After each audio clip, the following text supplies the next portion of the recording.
All right, everybody, welcome back. And very luckily joined this morning by the big UFC middleweight himself, Puna Hele Soriano. Man, appreciate your time. And Sure.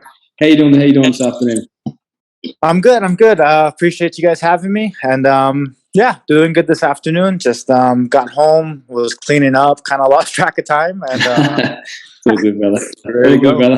All good, man. Well, look, first question, man, I want to get into it is, look, we often hear that wrestling is the most important skill to have in MMA as it gives you the ability to sort of dictate where the fight does go.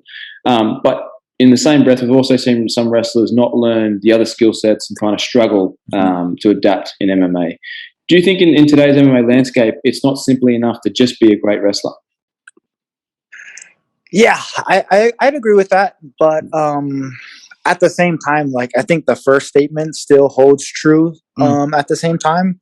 Yeah. Where it's like the best base, and I think if you have a really strong one, like for instance, Bo Nickel, like I think he could come in and hold some guys down right now.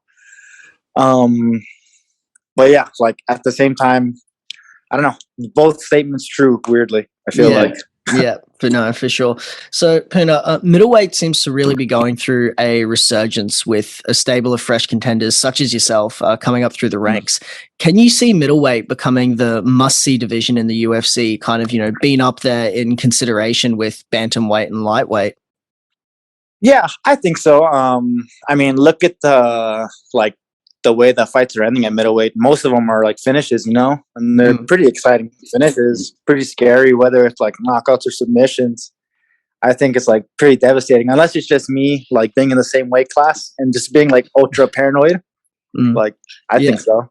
Yeah, for sure. Puna, after your win at UFC Long Island, you could see in the cage, with your post-fight interview with DC, how much that win meant to you. It was nice to see, man. It was nice to see the hard work and the fruits of your labor paying off, especially coming off, a loss. So to win in that sort of fashion, why did it mean so much to you? Now that I've had some time to think about it, I think that it just meant so much because, like, I guess in my head, the recipe still works. Like, as long as I show up every day and work as hard as I can and just, do what I do as like the same thing I've been doing all my competitive life, that recipe still works for me. So just grateful to know. Yeah, for sure. So, Puna, obviously you have a credentialed wrestling background, which obviously helped you get into the sport and have a good start. But did having to start from scratch in the other aspects of MMA with the striking and with BJJ, did it add an extra layer of enjoyment to your early days of training MMA to kind of start as a white belt in some of those aspects? Oh, for sure. Like I fully fell in love with it, and like I don't know. I don't even use my I shouldn't say that. I rarely use it now. But that's just because of how much I've fallen in love with everything else. Yeah. I still think my wrestling is actually the strongest part of my game, but I just have so much fun doing everything else. Yeah. But I know you only fought last month, and on your record you average sort of two fights per year. So when are you looking to sort of get back inside the octagon? Is it early next year? And is there a name you have in mind for someone you might like to test yourself with next?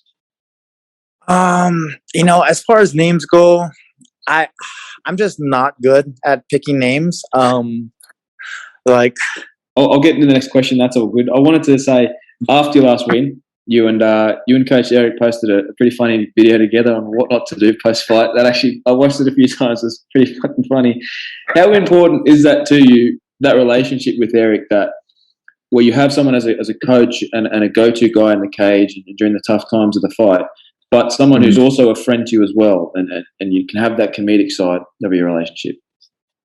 For me, I think the biggest thing is like Eric allows me to be myself. Like I'm just like a goofy, silly guy, and like I don't know. Eric just allows me to be me, and I think that's why it works so well.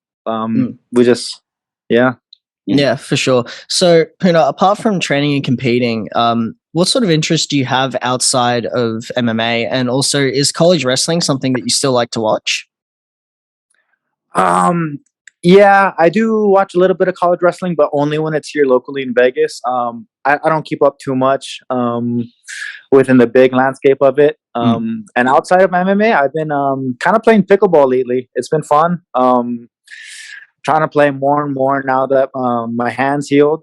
Mhm. And pickleball, I'm probably just playing with my dogs and my girlfriend, you know, hanging out. Yeah, awesome. Puna, look, last one from us, man. We don't keep you too long because I know you've probably got a busy day and maybe some training this afternoon. But can you speak to the influence that your friend, obviously Dan, I saw, obviously got you sort of into MMA in the early days. What kind of an influence has Dan Ige had on your both your professional and your personal life? A huge influence on me. It's kind of crazy. Like, I think I kind of like not told him, but like was like, hey, you should come to wrestling. And kind of got him into wrestling. Mm-hmm. And then from that point on, I just like followed Dan for everything else. From that point on, he went to college. He was a year older than me. Mm-hmm. So he went to college at Warburg College, and he's like, you should come. And then I went. And then like we both moved home, and he moved to, he started training MMA. And he's like, you should train. I was like, all right, I'll train. Yeah. He moved to Vegas, and he's like, you should move to Vegas. All right, I'll go to Vegas. And it was one of my best friends. It's funny, we kind of talked about this for like years and years. Whether we knew what it meant to be in like the UFC and stuff. Mm-hmm. I think we always thought it was cool. Like the idea of being in the UFC was cool, and like we talk about it on like the bus ride home from school and stuff. Wow, that's awesome. Yep. Look, want to appreciate you giving us some time, man. It is great for us to talk to you, and we look forward to your next fight coming up, hopefully early next year or sometime next year. So appreciate that, man, and we'd love to chat to you. Love to chat to you again soon. Sure. Thank you so much, guys. Awesome. Thanks, Puna. Thanks, man. Appreciate Have a you, good man. one. Sure. You too. Appreciate it. See you guys.